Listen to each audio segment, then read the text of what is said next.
Hello, I'm EcoChaplain Roger Wharton, and I'm happy to be with you today on this third week in the season of creation. Today we're going to delve into probably the most well-known story of the Christian version of the Hebrew Scriptures that we carry over into our Bible. It is also probably the most well-known story in all of Scripture for many people. It is also the most deeply ecological and educational. Of course, it is a story of Noah and the ark. Before we go there, let's take a look at some of the other scripture readings for today. Psalm 36, like many of the Psalms, uses nature metaphors to explore the loving kindness and the righteousness of the Creator God. It highlights God's concern for both humans and beasts, as the psalmist puts it. I would suggest you might want to read it again when you have more time to let the nature metaphor soak in. The Apostle Paul, writing to the Colossians, proclaims in a very beautiful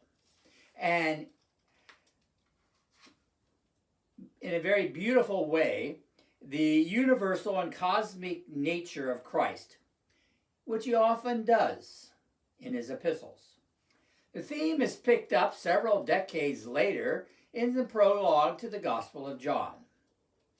In the beginning was the Word, and the Word was with God, and the Word was God.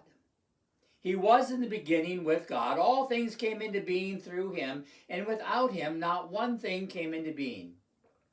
What has come into being, in him was life, and the life was the light of all people.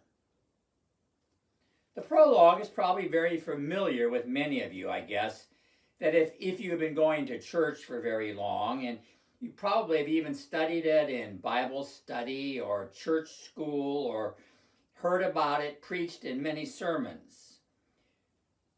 It is one of another text that is very well known to many people. The idea that everything was created in and through Christ, and that he is the firstborn of creation, is a basic tenet of our theology. Another basic tenet, especially for Anglican theology, stresses the incarnation of Christ in the person of Jesus Christ. Here is where it gets interesting. When you think about it, Jesus, like every human being, is formed of the earth. It is the organic molecules, minerals, and the waters of the earth that make up the physical body of Jesus. As such, Jesus is very much of this earth. I suppose we could even say that along with Mary, the earth is his mother. That is why the theology of the cosmic Christ tells us all of his birth, life, and death, and how they affect the whole earth down to the very mantle with earthquakes on Good Friday. Another concept that may not be so obvious is the biological understanding of evolutionary developmental biology. Basically, this theory states that a growing human embryo goes through various stages that are very similar to the growing embryos of other animals from our evolutionary past. From my point of view, this means that Jesus, along with all of us, are very much a part of the diverse animal kingdom who are our relatives and genetic members of the family of life.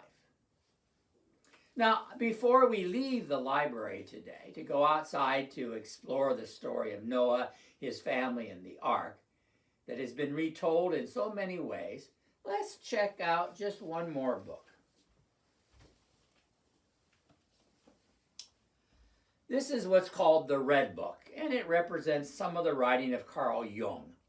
So I like to use it as a representative of one of the things we could say Carl talks about when he talks about the flood. He said the flood represents a society that had fallen into unconsciousness and therefore described as wicked by the writers of the story. God, however, finds Noah in a favorable position.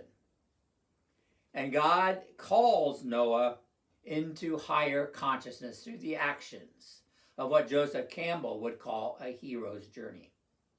He survives the flood ordeal, opening him to a new level of consciousness about his relationship with human beings and with all of God's creatures.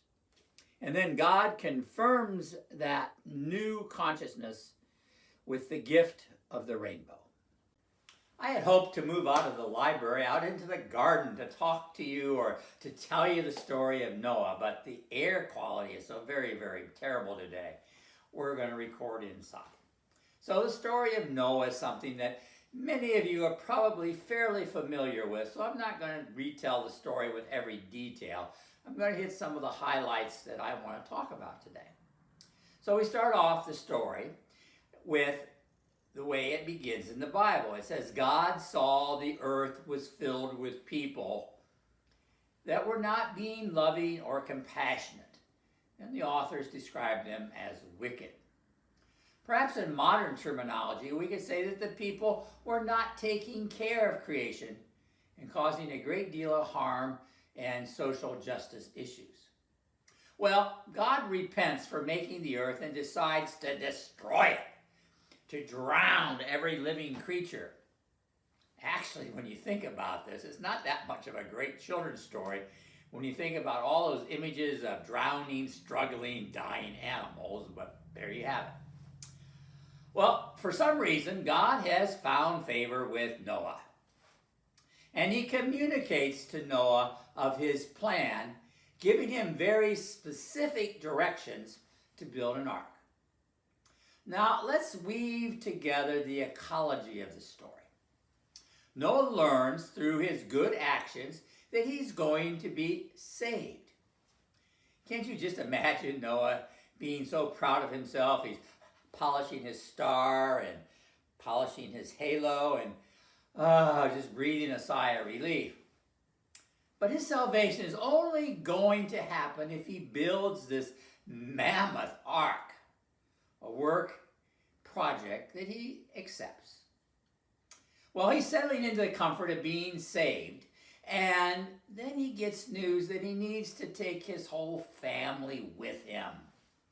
Well, the ecological learning in this part of the story is salvation, which actually in many times in the Bible can be better translated as wholeness, means wholeness is only possible within the human community, hence the family.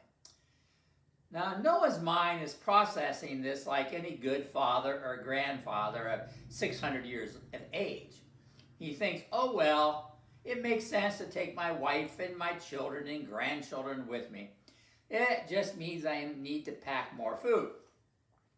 Well, as Noah's calculating how much food it's going to take, God tells him he needs to take a reproductive pair of every living creature along with sufficient sacrificial animals plus all their food. The ecological teaching here is that wholeness is only possible within the whole ecological community. The rain begins and the animals parade in, except for the unicorn. Now, there's an old Celtic song that's sung by the chieftain about the unicorns, how they were too busy playing to march to the ark. Well, the story goes on in the song, glug glug, and they all drown, and that's why you never see a unicorn to this very day. Well, it rains a long time. Bible states this long time of rain by saying it rains for 40 days and 40 nights. And then the flood lasts another 150 days after the rain stops. Well, read Genesis chapter 8 for the details of how Noah finds out when it's time to let the animals go free. Now, the important part of this story Noah and his family say their prayers of thanksgiving with the required sacrifice. And God decides to make a covenant with Noah and his family.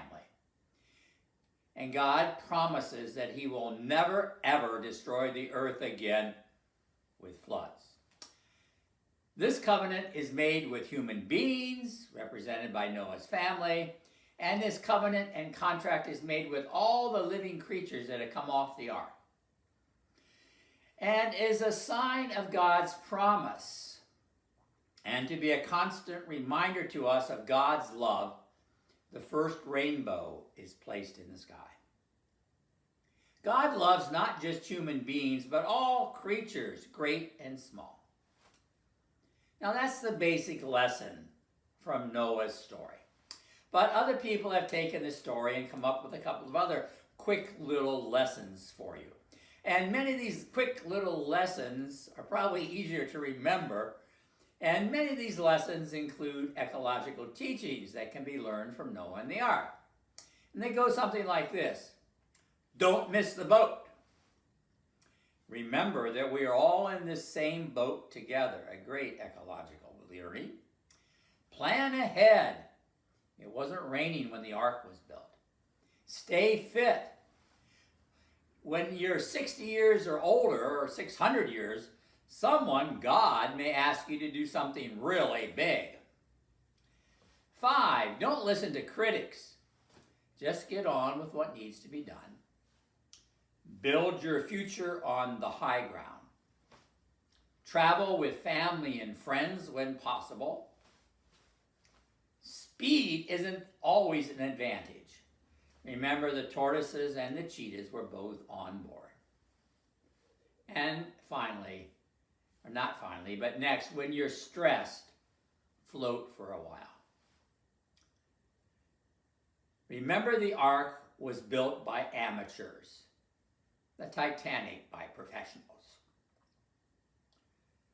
No matter the storm, and no matter how terrible things get, God always provides a rainbow for us. I know many of us were surprised to see the picture of the rainbow in the middle of the raging wildfire the other week. It's an example that God's love for us and for all creatures continues forever.